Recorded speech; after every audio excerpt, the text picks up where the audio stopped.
What does it take to make workshops work? And how can we facilitate collaboration that sticks and leads to results? My name is Miriam Hartness, and with the Workshops Work podcast, I'm on the mission to find the magic ingredients that make workshops work. Today with me on the show is Dominique Mas, and we speak about group coaching and the essential facilitation skills that you need to be an effective group coach, and also what are actually the differences between group coaching and facilitation. A topic that I have touched upon with many guests already and that I'm asked very often. So I am super happy to present you with Dominique, who has such a deep knowledge and expertise, and I'm sure you'll find your golden nuggets in this conversation. And if you don't have time to listen to the entire episode or to take your own notes, scroll down to the show notes to download my free one-page summary. And if you would like to deepen your facilitation practice, then visit neverdonebefore.org and a community space, as well as an academy with live online courses for you to learn. And now, lean back to enjoy the show. Thank you for listening. Hello, Dom. Welcome to the show. Hi, Miriam. Excited to be here. Yeah, and I'm so excited. I've been to your show already talking about the role of facilitation in group coaching. And now we turn it around to talk about the role of facilitation in group coaching, but more from the group coaching perspective. So I'm very pleased to have you here with us today.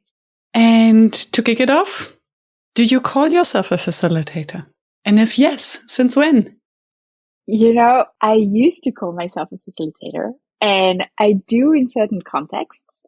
And it started, so my background is educational leadership, so worked in education for many, many years. And I remember a training, it was one of my first leadership trainings early in my education career. And someone said, as teachers, we're facilitators of learning. And that stuck with me because he and this person, this trainer was saying, we're not here to tell students what to learn. We're not there to tell them. We're here to facilitate their growth. We're here to help them understand, to ask questions, to decompose concepts, deconstruct. And that really stuck with me. And that's something that and from then I started calling myself a facilitator of learning. And that stayed with me for many, many years. I led many workshops for the IB, the International Baccalaureate, facilitating training for teachers. And now I facilitate training for coaches. And so I do call myself a facilitator in those moments. I don't call myself a facilitator when I'm in coaching mode, and then I'm a coach. So that's the big difference for me. And I love that. And I would be curious to hear more about this mental switch that you put in when you put yourself into coaching mode. What changes in your stance, in your presence, in your behavior, maybe even mental being? Yeah, thanks for that question.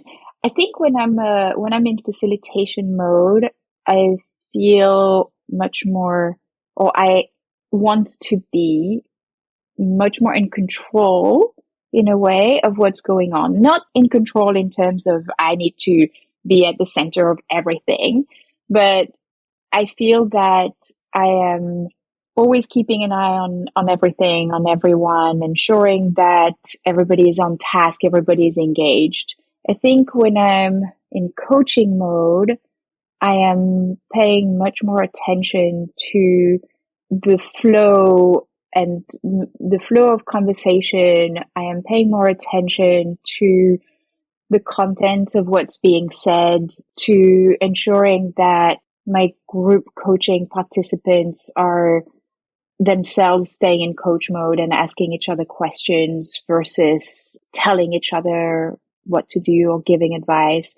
So I think it's a very slight difference now that I'm thinking about it. But I think that in my own being, when I'm a facilitator, I'm much more present than when I'm a group coach. I think when I'm a group coach, I tend to take a step back and be more observant of what's happening for the group.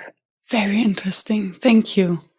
And I love this distinction of paying attention to the engagement. And it sounds as if you're kind of giving up responsibility. And I wonder whether participants who sign up for group coaching might be more intrinsically motivated in the first stage than those who are in charge of or who are participants of a facilitated workshop.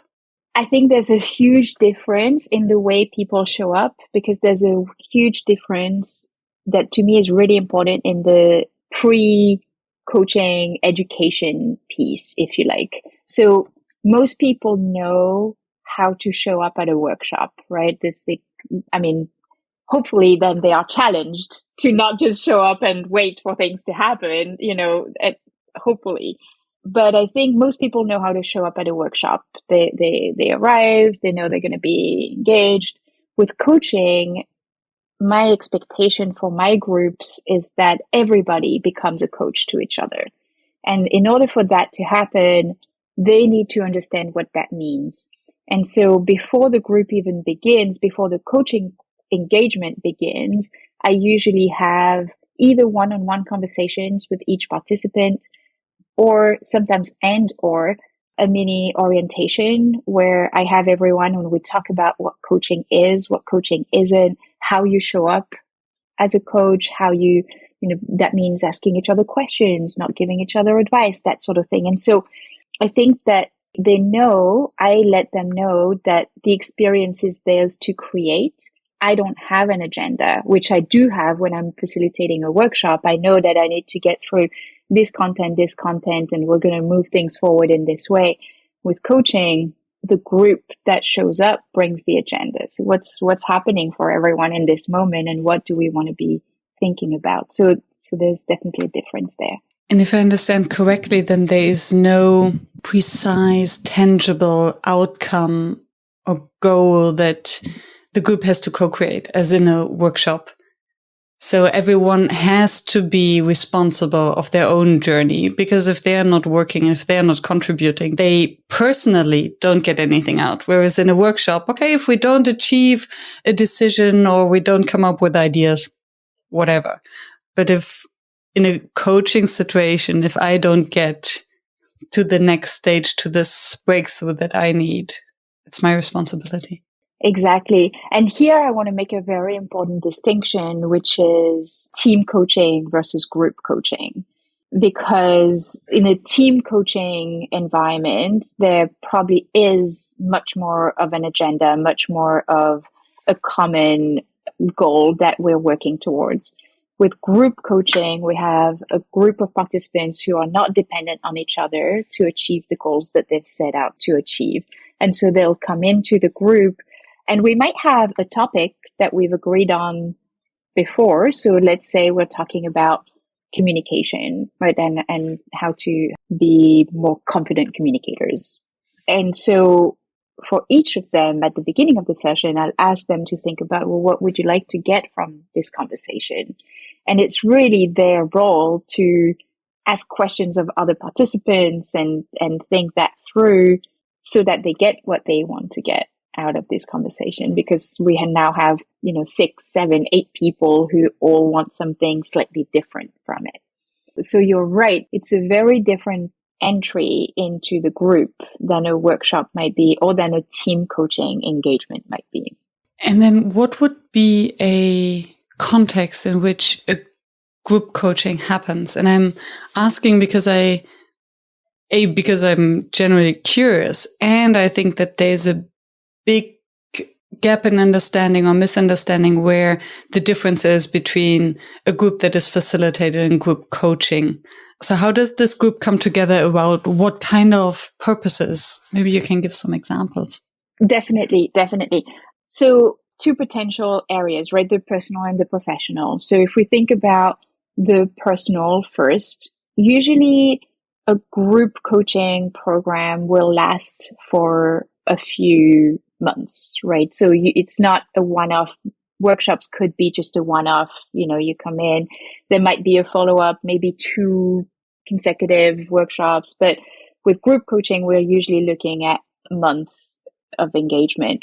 And in the personal realm, that could be anything from a group of people going through a similar life transition. So where everybody has just had a child, right? And so that could be one. One of my great coach friends is putting on together a coaching group for expats who have just moved to the United States. So it could be anything like that. It could be around body image. So in the personal realm, those are examples that we can have. In the professional context, often groups are around leadership. And so it might be a coaching group around emerging leaders. Everybody has just recently been promoted to being a leader in an organization. They all work sometimes in completely different organizations, but they come together, sometimes in different departments of the organization. So you might have, someone who's a new leader in operations and someone who's a new leader in sales and someone who's a new leader in marketing. And they get together to think about what it means to be a new leader, regardless of their context. So the second piece that I want to address is, you're right. Often we think of group coaching as facilitated workshops.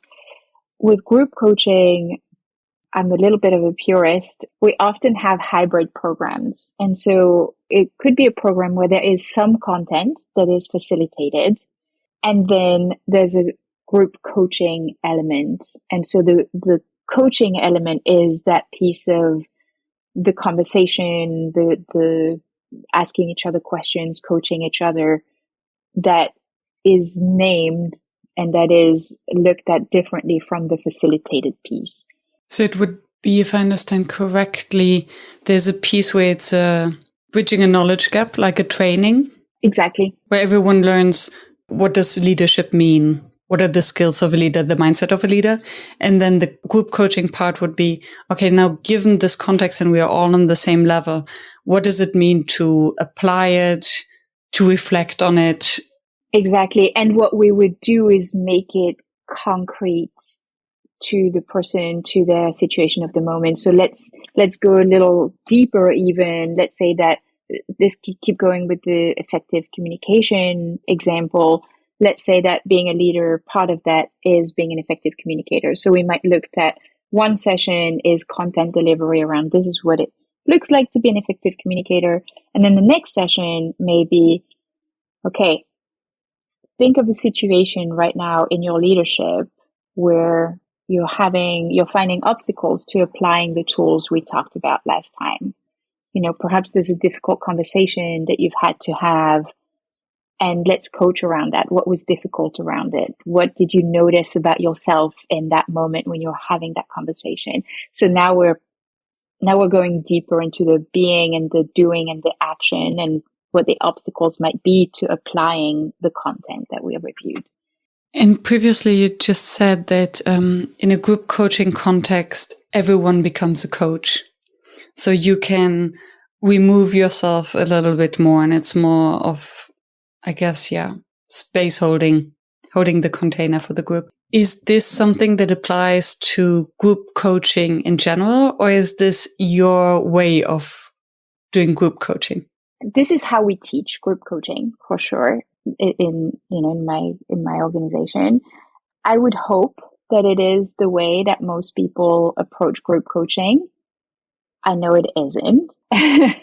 And often, I see a lot of group coaching sessions where basically it's the coach coaching one person in front of other people, and everybody gets, 10 minutes of coaching and that's that. I think that's a little sad. I think it's a big missed opportunity to allow others to learn the skills of coaching, to learn how to listen deeply, because if they know that, hey, you're going to have to ask each other questions, then immediately people listen in a very different way. They pay attention to what's being said. But if they're like, oh, well, the coach is going to coach this person, they could be on their phone, if they really wanted to. So I'm not saying there's, only one way to do group coaching, because there isn't. And certainly there are a lot of different ways to structure a session. But to me, part of being in a group coaching situation is that the group is coaching. That's the idea. I love that. I can see that there are different ways, and that some group coaches would then rather have the individual coach coaching in front of a group audience almost. Exactly. And I can also see how this reduces complexity for the coach and creates also a different sort of dependence is maybe a big of a word. You're so spot on. I think that's the thing. It's like, so sometimes I think it's a little bit ego driven, this idea of like, I'm at the center of everything. I'm the coach. And there's sometimes a lack of trust that each participant in the group can ask powerful questions. And that's one of the things that we talk about in our trainings is that, as the group gets to know each other better, as they get deeper connections between each other, they get more comfortable asking each other questions, challenging each other. And sometimes the role as a coach, this has happened to me. I'll be like, I don't need to be here. They're great. They're doing their thing. They're asking questions. They're having deep conversations, and maybe there's like 10 minutes, 15 minutes where I'm not intervening at all. I'm just observing So what I say in those moments is that I still have a role here. My role is to ensure that I'm noticing, the overarching themes that are showing up so that I can mirror that back to the group afterwards. My role is to continue to ensure that everybody is engaged. Perhaps there's a lot of great conversations, but only 4 out of 7 people are having that conversation. So my role is to make sure that everybody is brought back in. Another thing that is really important for me as a group coach is that I am able to help them deepen their questions and continue to challenge each other, because as a group gets more comfortable, sometimes we see less challenge start to happen because they're like, oh yeah, you're right, and they're being nice to each other. But how can I make sure that everybody is sharing different perspectives? So I think the word dependence is actually a really important one, because with coaching, the idea is that everybody has agency over the experience, right? And I have mixed feelings about, being only in coach mode all the time. I don't think that's always serving people well. I think sometimes we need to step into different types of roles. But this idea of creating agency and letting the group co-create the space, co-create the safety, co-create the environment is really important. And so for me as a group coach, I know that I tend to step back quite a bit and let them know, hey, this is your experience to create. You have agency over what's going on. If you feel that the conversation is not going in a direction that's useful for you, then what are you going to do to change it? And I find it so fascinating to just decompose the difference between group coaching and facilitation. Because what I also hear, and I have a lot of follow-up questions, but what I hear is that while the role of a facilitator or the big chunk of work is actually in the preparation, in designing a process, thinking of different activities, how I imagine now the process of a group coach is rather maybe preparing the participants to be in the mindset and maybe having the skill set, but then in the moment is rather to step back and asking prompting questions, but you wouldn't pre-design a process or a set of questions, would you? Yeah, I think you might. So sometimes, depending on if I know what the topic is going to be, I'll tend to have 3 or 4 really juicy questions in my back pocket, just to get the group going, just to get them, excited about the topic. Sometimes I'll facilitate an activity before we get started. It might be, sometimes it's a visualization, exercise. Sometimes it's more of a creative thing where I ask them to personify I did that recently, their confidence champion, and they have to find an image that represents their confidence champion. And then I use some of that in the coaching. It's like, oh, what would your confidence champion say to you? Things like that. So I think there's a little bit of prep in terms of activities, questions. But I think the bigger thing is you always have to be ready to let it go. It always boils down to the same. It's like you have it, you're ready. And I know, especially for newer coaches or newer group coaches, there's, being in the unknown is really, really hard. And as coaches, we get trained to be in the unknown with one other person, one-on-one.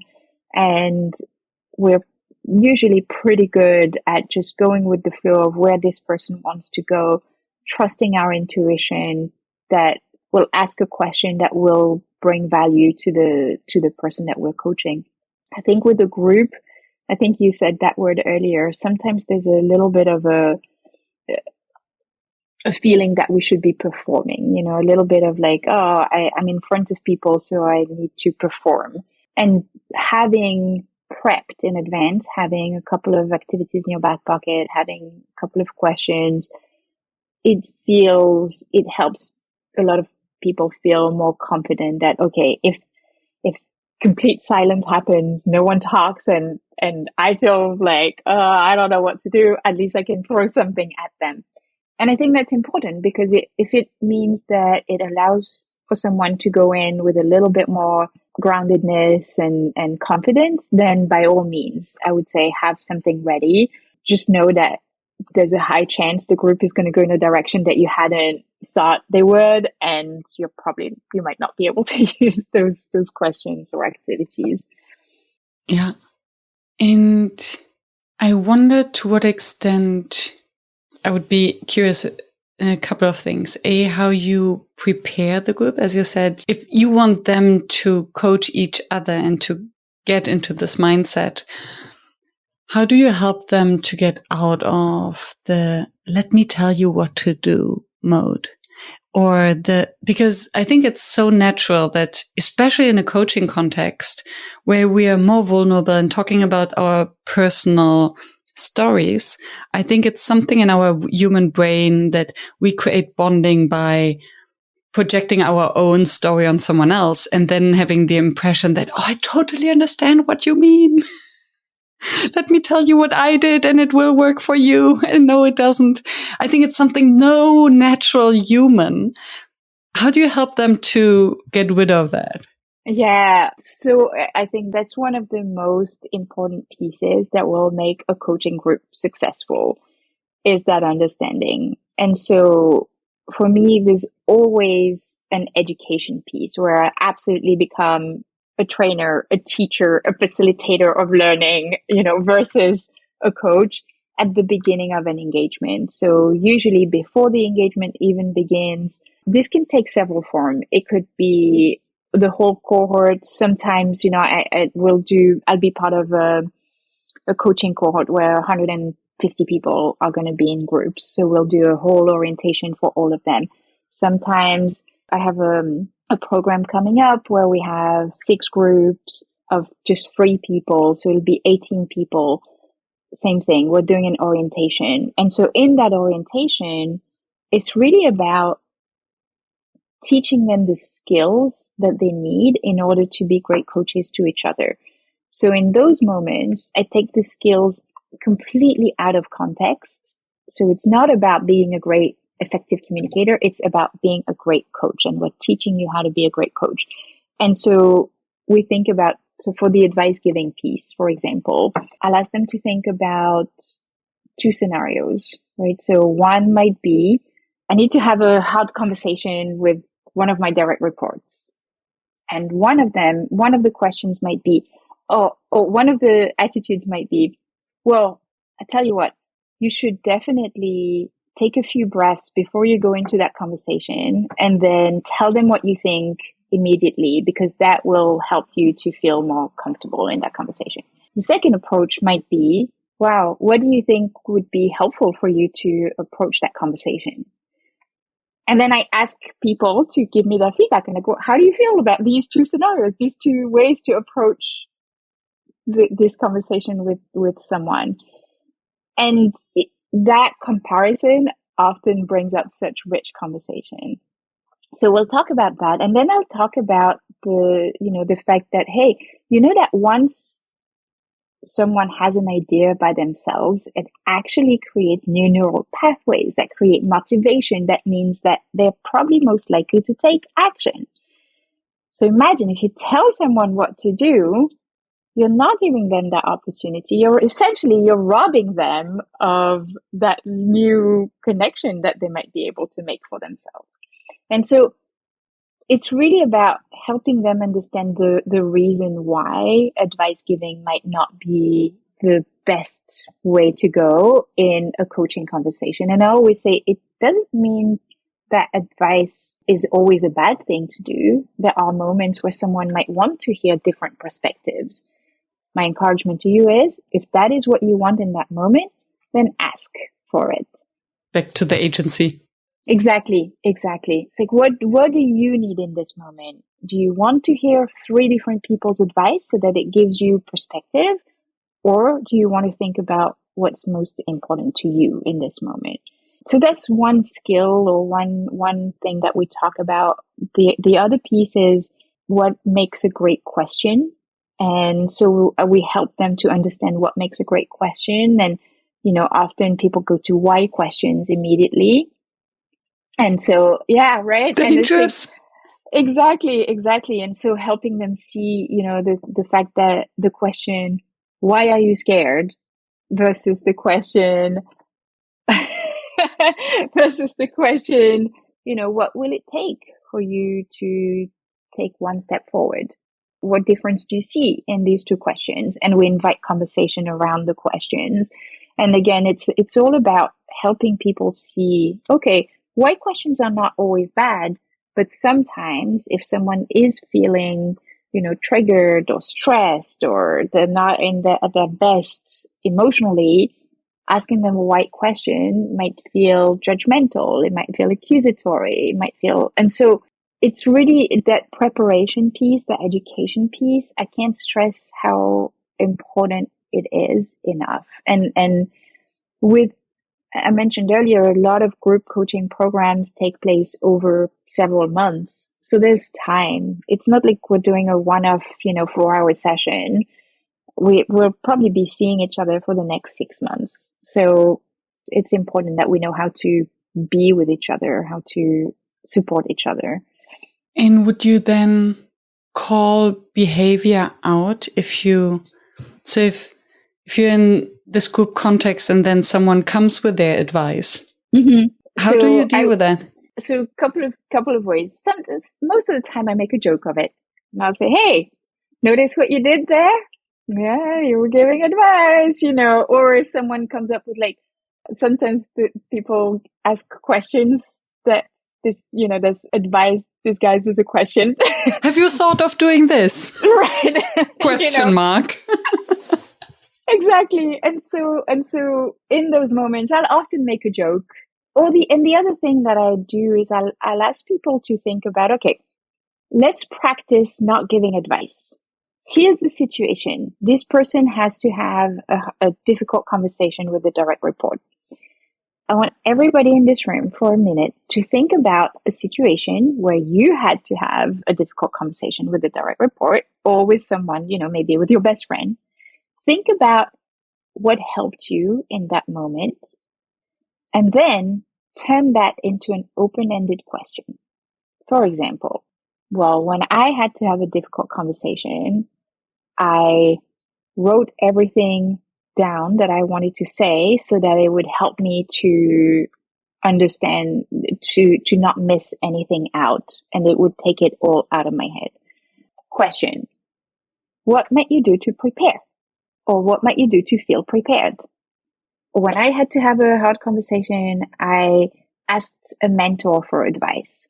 Question: who might you ask for advice in this moment? So I sometimes in a session will say, let's take a moment to help you reframe and understand how you might turn your own experience into a question so that this person can find what's right for them. And sometimes I will say, let's keep the last 10 minutes of this session just to share ideas, resources, advice. And that's the moment where let's do this. The other thing that I'll do, and then I'll stop talking, No, is please don't. sometimes I'll say, oh, I can catch it. They start saying like, oh, maybe you could, and I'll be like, oh, pause here, hold your thought, write it down, and keep it for until the end of this session. And at the end of the session, you can share your thought. You can share the piece of advice that you were going to give. So lots of different ways. I think the important piece is also not making, like, we don't want to become tyrants, right? Like, we can't do any advice. Like, and so I think for me, it's humor is always a great way, and gently reminding, hey, remember, we want to make sure that everyone has an opportunity to think about this for themselves before we tell them what to do. Thank you. So rich. And what I hear, or what I want to underline, that when you say using humor, you always refer to something that you have said beforehand in order to frame the conversation. So you can use humor after you have already defined the rules of the game, or set the boundaries, or clarified some principles, and then say, remember, this is what we agreed upon, or you remember the paper you signed about our agreements? But if you haven't clarified that in advance, it's very difficult to actually use humor to call it out. 100%. Yes, I could not agree more. And actually, you bring up something that I can't believe I didn't talk about that before. But with coaching groups, the first session, we always spend time co-creating our agreements. How are we going to function together? And so being able to then call on those is also super, super helpful. Yeah. And what is the optimal group size of a group coaching? So I love 6. I think 6 is an amazing number. 6 to 8, I would say, is really my sweet spot. It also depends on how long we have with the group. So my group coaching sessions tend to be 90 minutes, and 6 to 8, 90 minutes, wonderful. I have a group, I mentioned, I'm starting an engagement where we have 6 groups, and there'll be 3 people in each group. So we're moving to just an hour for 3 people. I think the important piece is, how do we make sure that in whatever time we have, there is enough time for everyone to have their voice in the room, and to at least be asked a couple of questions, and to potentially ask a couple of questions. And so if we have, 10 people in the room, it becomes much harder to get to deeper connection. And sometimes I hear people say, I have a group coaching program, we have 20 people. I'm like, how can you do that? Then you're facilitating. You're not, then you're not group coaching. You're facilitating a session. It's very different to me. And I think with larger groups, I say no, I don't want to coach larger groups, because then I don't feel that I'm coaching. I'm happy to facilitate. Very different. But with groups, let's say it has happened that I've had 8 people and we only had an hour. So then what I would do is I offer breakouts, and I'll have people, go and coach each other for, let's say, 10, 15 minutes, come back, and then we debrief as a group, and we ask more questions and go deeper as a group. I think that's an important piece, actually, because often people think, group coaching, it has to be that the whole group stays together all the time. But I personally believe that having breakouts, having moments where the group can be in smaller groups and connect a little deeper with just 1 or 2 people is actually pretty important and really helpful. Yeah, thank you for pointing that out. This would have been my next question. And from what I hear is that, so this is then a layer of facilitation skills, very helpful in group coaching, without turning it into a facilitated session, where you allow the group to go deeper, create more intimate spaces by breaking out. But it doesn't mean that you give them activities or it's overly process designed. Exactly. I think, when we talk about a lot about the difference between psychological safety and trust. And psychological safety is a group created construct, right? Versus trust is an individual construct. And so if we want psychological safety to happen, trust is really helpful, and trust is built between two individuals. And so if we have opportunities for everybody to go, in my very first sessions with any group, I try to create an opportunity for everyone to be in a breakout with everybody else at some point, just so that they're starting to build that trust, which helps us then build the group safety, because they, like you said, they have these intimate conversations. But you're right in that what I'll tend to do in those moments is, okay, everyone has a situation that they can relate to the topic we're talking about, that they like to be coached on. Let's go into the rooms. You have 5 minutes each to ask questions. And that's all you're going to do is ask questions. The other person's going to answer. You're really going to coach each other. And then we'll come back and see what insights have come up. So you're right. It's not like, I'm not telling them to go and do an activity and like, it's really just go and talk, ask each other questions, coach each other. Beautiful. And thank you for the distinction between trust and psychological safety. I think there's a lot of confusion around the two.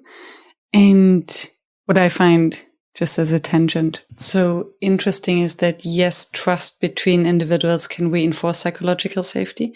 But if there's too much trust just within a small group, it can actually also harm the psychological safety because there's an imbalance. And it's so important then to see how to mitigate that or to create balance again. Definitely. And I think that's something that we tend to see more in teams than in groups. Because groups often, again, people are not connected. Most of the time, they're not connected outside of the group. And so they might connect once in a while, but there are no sort of pre-existing relationships.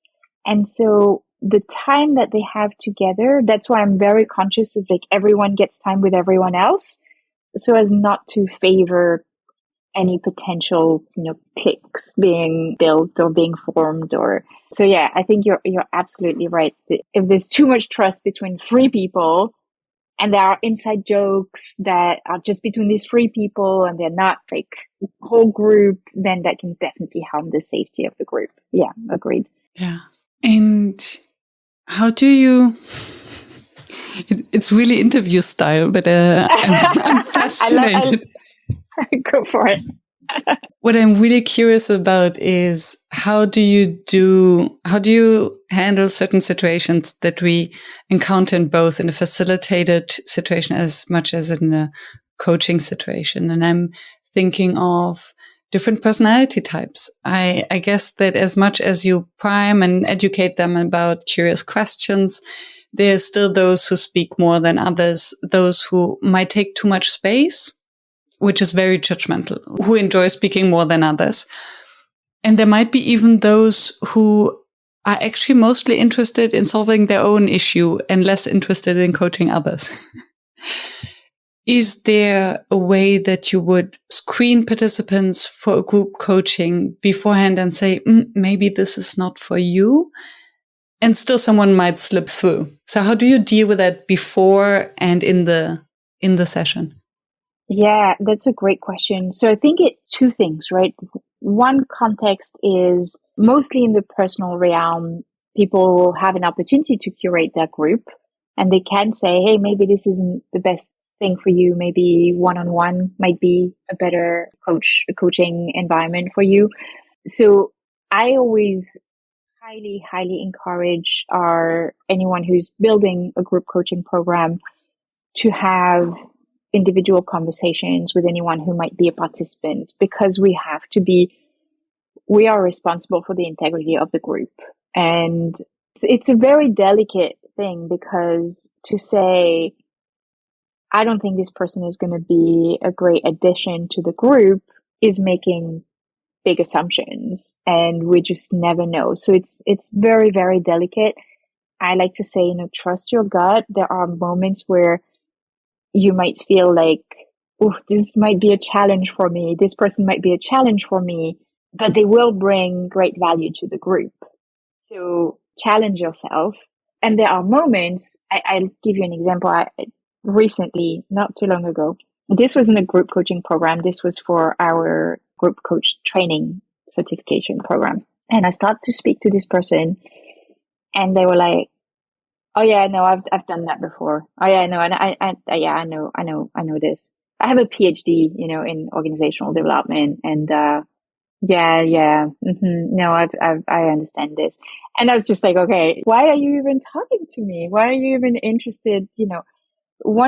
Because one of the things that we say to our participants is we want the richness of your experience. We want your wisdom. The whole point is that we are here learning together and bringing our experiences together.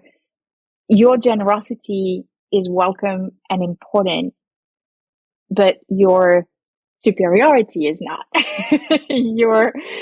And so person, I was like, I don't think this is for you. I don't think you'd get much from this program. And I was like, okay, bye. So this person did not join the group. So this is the one thing. There are moments where we can curate the groups. There are others where we work in organizations. For myself as a group coach, there are groups that I curate. There are groups that in organizations I'm given. I don't have a choice as to who is in the group. So the important thing for me is do my homework. If I can, I have one-on-one conversations with every participant. If I'm not able to do that, then I'll ask them to fill out an onboarding form where I get to understand what it is that they want to be thinking about. But I also ask questions specifically about their experiences in groups. What's a group that you've been a part of that you really enjoyed? What did you enjoy about it? What's a group you've been a part of that you did not enjoy, that you don't want to replicate? So it helps me to get a sense of, well, first of all, in terms of their group experience, what are the biases that they're bringing into this group? How are they coming into the group experience?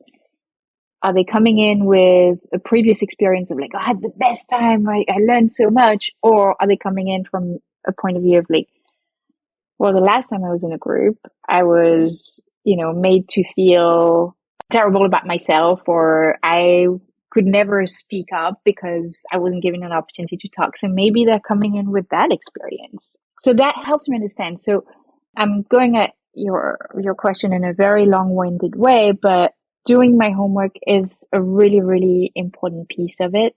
And then in terms of dealing with derailing behaviors when they happen, because they will happen always, I think the techniques are going to be very similar to the techniques that you might use in facilitation. If someone is taking up a lot of airtime, then I might, sometimes I say this at the very beginning of a group, I'll say, at some point you might see me do this. And for those of you who are listening, I'm like turning my finger around, like wrap it up. And you might see me do this. It means that, we appreciate your contribution, and I'd love for you to bottom line what it is that you want to say. It's a great skill to have, and so I'm going to encourage you to use it. So I make a little joke of it. If they keep going, and I sometimes I'll say, let me pause you here. Let me pause you for a second. Group, what are we hearing from Miriam at the moment? She's shared a lot. What are you all taking away for yourself in what she just shared? And so I'll try to like bring it back to the whole group. Sometimes I'll say to them, thank you so much. I always thank people for their contribution. I think it's really important. So thank you so much for sharing all of this. You've said a lot. So I'd love for you to take a moment to notice what's most important for you in what you just shared. So take a few seconds, write it down, notice it, add it to the chat. And in the meantime, I'll go back to the group and say, okay, what else is coming up? And so I think I would imagine that the techniques are very much the same as techniques we might see in facilitation. Yes. And I'm very grateful for your examples and the script. And I can imagine that there's some people in the audience just pushing the pause button and writing it down, because I think it's extremely elegant. it's very elegant, and I will definitely copy that, to thank the person and then ask the group, okay, we've been hearing a lot. What are you taking away? Because it acknowledges the person and their sharing. It gives them the sense of, oh, I have contributed already, so there is no need to speak further, and invites different voices in. Because I think what happens most internally of someone that we interrupt is that they feel dismissed, as if nothing of what they've shared has been important. And I think what happens in the audience is at some point they do stop listening, and they do get so annoyed that they forget about everything that has been shared and could be of value. Yeah, absolutely.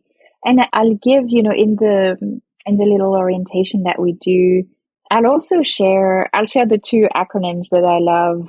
Many people use the wait, why am I talking acronym, to help them think. If you find yourself talking a lot, then perhaps wait a minute. And then the other one is listen. If you switch the letters around for listen, it spells out silent. And so help yourself and be silent for a moment. If you're that, I challenge them, if you're that type of person who likes to talk a lot, then I invite you to come into this group with a different way of being and try it out. See what it's like to pause and listen more. That's really helpful. And then the other thing is, if I notice, we notice it very quickly if someone's a talker. If I notice that that's the case, sometimes I'll give parameters to the whole group, and I'll say, okay, we're going to share our thoughts here. You're going to have 2 minutes. And as you know, I'm ruthless with time. So everybody's going to have 2 minutes. No matter where you are, I'm going to cut you off. So make sure that your 2 minutes counts. And what is it exactly that you want to say? So that's also been really helpful to help the talker kind of participate. I love that. And still, I find it fascinating to balance that, because I do believe that there are different categories of people. Some of us speak to think, and others think to speak. And I'm one of those speak to thinkers. And I think that's why I enjoy podcasting so much, because very often I speak out things and I'm like, oh, that was an interesting thought. But just sitting down, not speaking, the thought would have never occurred to me. So it's as if I need to use my vocal cords to activate my brain. And this can be very annoying for people who actually think to speak, because I need give me a moment to digest all of that and to hear my own thoughts. I need silence to hear my thoughts. I am very much like you. I like to process. I don't know what you asked me at the beginning, but I was like, oh, interesting. I just hadn't thought of it that way. So I absolutely am with you. So for the think to speakers, I like to always make sure that there are moments in the conversation where I'll pause everyone and say, let's take a minute and, see what's coming up for you. Write down your thoughts. And sometimes I'll say, draw your thoughts, write your thoughts, think your thoughts, whatever is helpful for you in this moment. You don't have to write. So just make sure I'm inclusive of everyone. I do think that for the speak to thinkers, love these terms, by the way, thank you for using those. I think that as facilitators, as coaches, experience kind of tells us when someone is speaking to think. And I think I'm quite good at noticing, okay, this person is processing here. And I will often let them process versus this person's just talking because they love the sound of their own voice. You know what I mean? I think there is a difference, and I think that most of the time I can catch it. Yeah. Yes. And I think there's even a third group that speaks and then almost gets scared of what they just said and then need to ramble over it afterwards. So there's, and then suddenly they get into this infinite loop where they just repeat what they have said, but in different variations. And it's almost humorous to observe. And at some point it becomes annoying. So we have to. Yes. And this is where a coaching mindset is awesome because then we can coach around that, because we can help them to notice that in themselves. So if I see someone do that, most of the time I will jump in and I'll say, I'd love for you to take a moment to notice what you did here. You said something very pertinent that was really impactful, and then it seems like you felt the urge to justify it. What happened there for you? And that process of like, oh yeah, well, then that helps them notice, which can bring us, in group coaching, confidence is a topic that comes up all the time. And with emerging leaders, we have to think about how we show up, how we are perceived. And so being confident in and owning our ideas is really important. So that becomes part of the coaching around communication and confidence. So that maybe I might not do if I was in a workshop or training situation, but in a coaching group, we can take that opportunity. And thank you for saying that, because I was about to make this reflection that for me, it's now the difference between a coaching context and a facilitation context is so clear with this example. In a facilitated session, I would never make such a reflection and put someone on the spot to invite them to first highlight what they've done and invite them in front of everyone to reflect upon it. And I think it has to do with the permission. So when we sign up for a group coaching program, we give permission to the coach to coach us, obviously, in front of everyone. And this is the purpose of being there together, to work on ourselves. And in a workshop, we haven't given that permission. So we are speaking about content and ideas. So a facilitator who dares then reflecting on someone's behavior, someone's process, I think is almost crossing boundaries and putting the psychological safety, the safe space, at risk. Yeah, I totally agree. And even in a coaching group, I will always ask for permission to do that. Even if we've set permission from the beginning, in each session, you can never ask someone for permission too many times. So if I notice that behavior, and I didn't say it earlier, but I probably will start by saying, could I make an observation here on your process? And if the person says no or doesn't respond, I'll say, okay, no worries, let's keep going. Most of the time people say yes, because that's what they're here for. Exactly. But you're absolutely right. And that for anyone who is listening and is creating those spaces, permission is hyper important, whether in a one-on-one coaching conversation or in a group conversation. In a group, it's heightened because we don't want to put people on the spot in front of everyone. But even in one-on-one conversations, sometimes we don't know where people are coming from when they come into our session. And maybe they had like a really shitty day. They just like, it's 6 p.m. I'm exhausted. And right now, honestly, I don't want to think about my process. Like, that's fine. That's okay. Like, I get it. I totally get it. So permission is super important. Yeah. And even amongst friends, when I observe my friends doing certain things, I'm like, oh, may I share my observation? And then sometimes it's, oh yeah, sure. Sometimes it depends on the observation. And other times it's like, no, just shut up. Don't need any coaching right now. Yeah, exactly. But permission, I thank you for bringing that up, because it's such an important concept. What makes a group coaching fail? What brings the session to fail? So ego, a coach. I've seen sessions where coaches are talking about themselves a lot, and that's not good.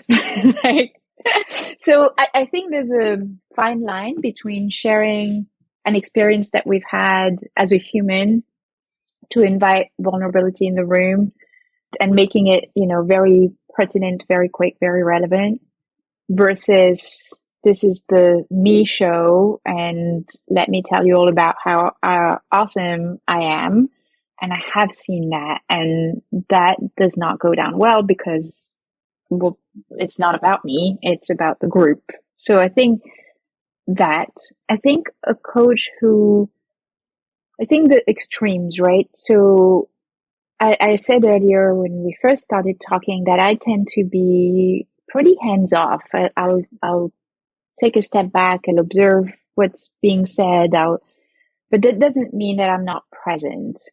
So I think there's a coach who is too present, and there's a coach who's let them talk, and I think both extremes can not work. What I always say is, sometimes, so I said earlier, I'm a bit of a purist. In group coaching sessions, I think that the coaching piece is really, really important. It doesn't mean that a whole session has to be coaching. It could be that out of a 90-minute session, there's a 45-minute facilitation, more training piece, and 45 minutes of coaching. And that's great, right? So I think for a group coaching session to fail, it has to be that the participants did not get a chance to reflect on themselves or their processes or the obstacles that they're facing. That's what makes a group. To me, that's what a failed group coaching session is. But, I said earlier, some coaches, they'll go in and they'll coach everyone in front of the group.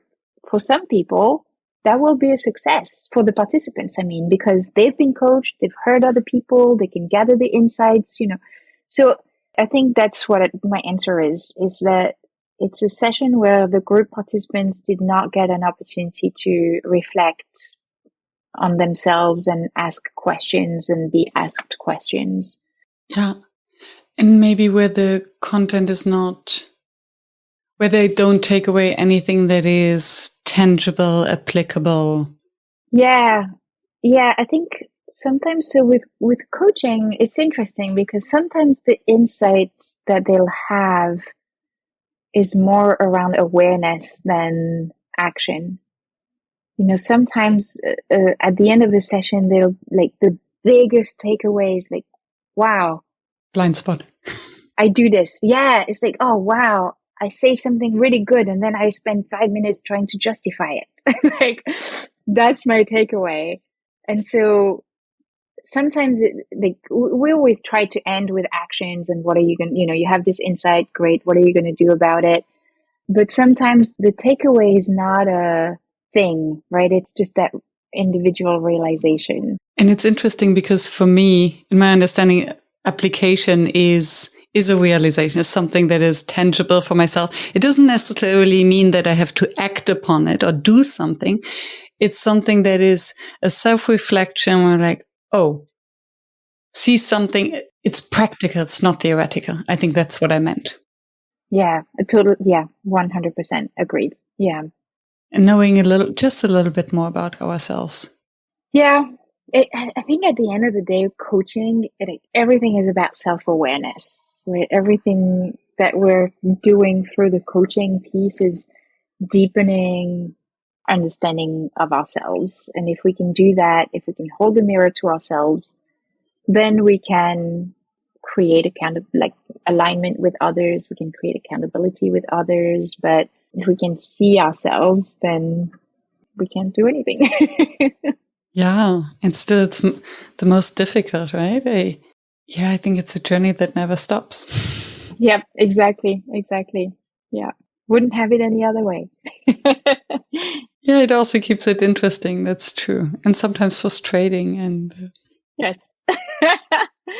Sometimes there's the learning journey when you think of unconscious incompetence, and it starts at unconscious incompetence, it moves into conscious incompetence, and when we're in that moment of unconscious incompetence, it's we don't know what we don't know, and ignorance can be bliss sometimes. Oh yes. And I find it fascinating, those who start their coaching journey or their facilitation journey, suddenly they see it everywhere. And then including myself, when I learn something new, then I see it everywhere and I have the impression, how can all these people not see it? It's so evident. And then we start coaching everyone who doesn't want to be coached. Yep. 100%. Yeah. And then the next important step is to have the conscious incompetence. Exactly. And that's the worst. Yeah. That's the worst. And that's what coaching is. That's exactly what it is helping ourselves. And I include myself in it because obviously I'm being coached and all the things, but I think that's what coaching is. And whether it's one-on-one or groups, that's what it's all about, is like, let's become more aware of what we didn't know. And then let's work through all the messiness together so that we can get to conscious competence and unconscious competence, and eventually, hopefully, mastery. But I think that's what coaching is. See something new and work on it. Yeah. And you just mentioned that you're coached yourself. And I think, so I also have a coach, and I obviously am part of a facilitation community because I'm building one. But I wondered, where do you train, or how do you learn and keep in the practice? Is it also through group coaching? Are there also communities, or is it being coached? Yeah, a little bit of everything, honestly. So Group Coaching HQ is a community of coaches. And so I'm always learning from our trainees. I mentioned earlier, everybody brings such rich experience. So anyone who trains with us, I learn from them.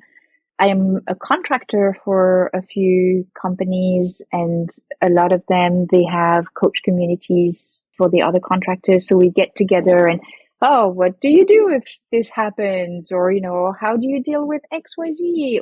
So coaching supervision is really, really important to me, and being in community with other coaches who are learning. And then I take at least one training every year. That is something that I'm excited about doing. So at the moment, for example, I'm doing a team coaching training. I've done team coaching before, but it's really cool to take an official training, and it's opening me up to ideas that I hadn't had. And because I tend to coach mostly groups, there are differences that I'm not as aware of, so I'm learning a ton. So for me, those three things, I think, my own company and training and community, being part of other coach communities where we do supervision and share ideas, resources, etc.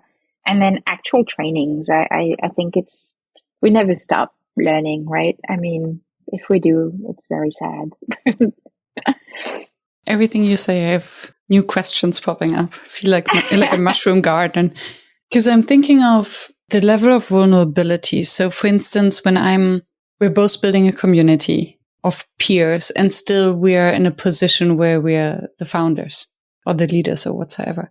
And in facilitation, yes, we do get a little bit vulnerable, but it doesn't get to the absolute core of it. So yes, I'm very comfortable. I love being in workshops with my community, and I take at least time for 1 or 2 workshops per week to be there as a participant because I continue learning.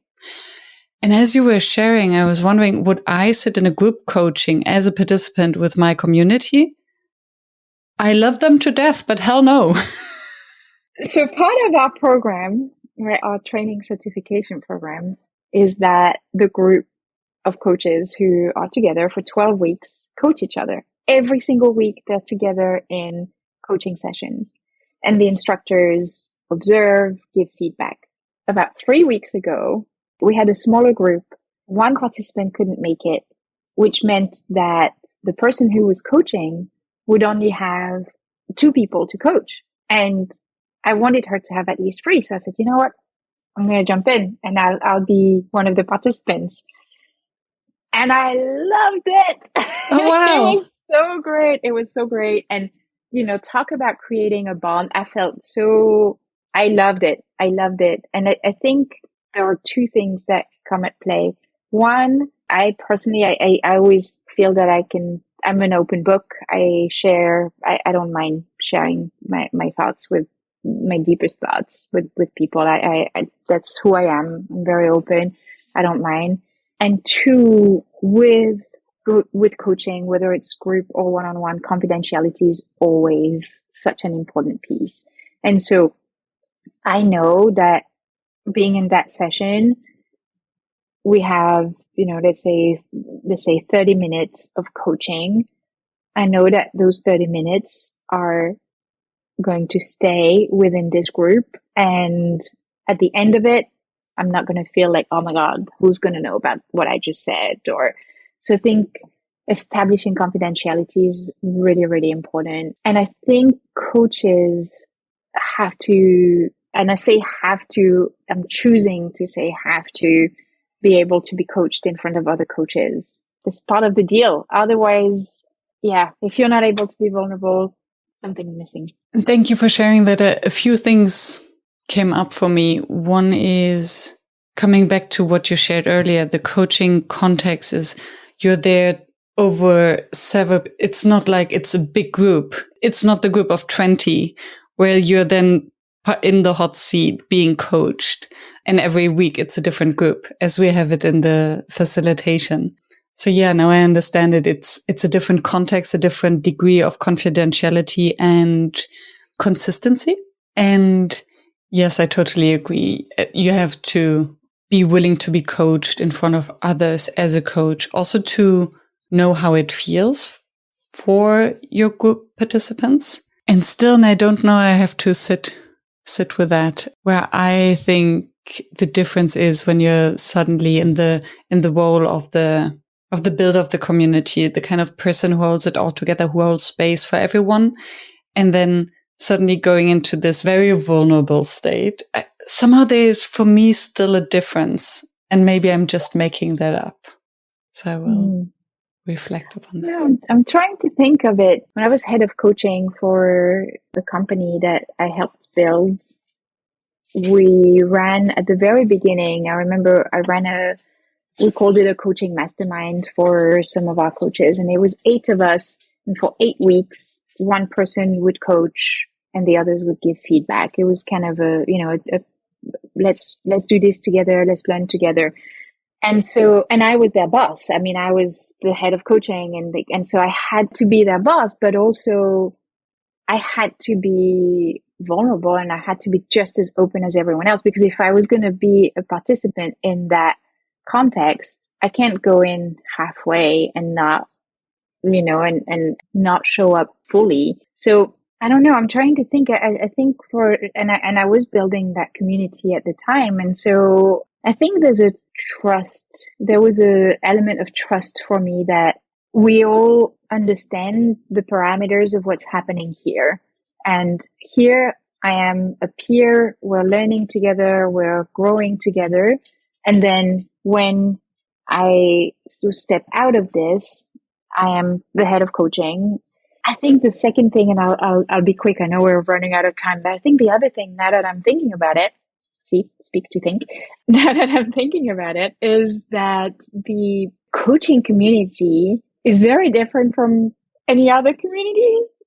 And I think the people who come into coaching, there's that understanding of where confidentiality stops. Like, I think it's a given, at least with the coaches that I'm in connection with.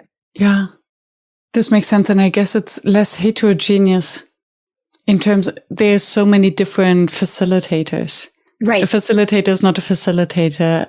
Even this would then be a debate and open another Pandora's box. But I think that's true, that the concept of a coach and the parameters and the guiding principles of a coach are much more aligned or homogeneous. Yeah. What remains your number one facilitation challenge? I think it's, when I go into an organization specifically and the participants think that it's a facilitated training that they're coming into, and they're very quickly challenged when they realize that it's a group coaching conversation and the differences between the two. So when the education piece has not happened before a group begins, that makes it very, very hard. And so for me, it goes back to, how do I make sure that I go in with my education hat on, my understanding hat on of like, hey, this is not an easy thing to do, to jump into coaching. So I kind of have to adjust and perhaps be a little more structured than I would like to be. And then I make sure that there's connection. I like to gamify things sometimes. But I think that for me is a really big one, is when the homework or when the pre-work has not been done. And then within a session, I don't really want to go into it too much now because of timing, but I think there are moments where, insensitive comments might be made, or, there might be a microaggression, an everyday, comment that is made, and I need to deal with it because the person who received the comment might not want to speak up, or, and so I have to step in. So those moments can be extremely challenging. Thank you for sharing that. I wonder, and that's an assumption, that sometimes we perceive or we hear microaggression that might even not be there, and then also balancing, okay, are you taking away ownership and agency from that person who's receiving it? We have to, exactly. That's where the challenge is. I think it's like in that moment, noticing and making the judgment call of like, what do I want to? So the way that often I would deal with it, a dear friend of mine facilitates workshops around psychological safety. And one of the tips that she always gives and that I have taken to heart is to ask the person, this is what I heard you say. Could you clarify what you meant by that? Or could you, and so it's not attacking anyone. It's not putting that person on the spot, but so there are ways to deal with it, but I still find it really challenging. Wow. What a juicy conversation. Thank you so much, Dom. I loved it. I loved it so much, Miriam. I feel like could have just continued. I know. I need to visit Amsterdam so we can actually sit and have a coffee and keep that conversation going. Because I cannot imagine, this was actually already the second half of our conversation because we had it the other way around on your channel. It's been wonderful. Thank you so much for your generous sharing. Yeah, thank you so much for having me and for asking these wonderful questions and helping me think and make realizations on the spot. I loved it. Thank you so much. Beautiful. And I'll put all the links on how to reach you in the show notes so that people can check out your community and learn from you, continue learning from you. Beautiful. Thank you so much, Miriam. And I'll talk to you soon. See you soon. Bye. Thank you for staying tuned and for listening until the very end. I hope that you found the inspiration and the wisdom that you are looking for. And I hope that you will subscribe to the show so that you never miss any of the interviews with another inspiring facilitator from across the world.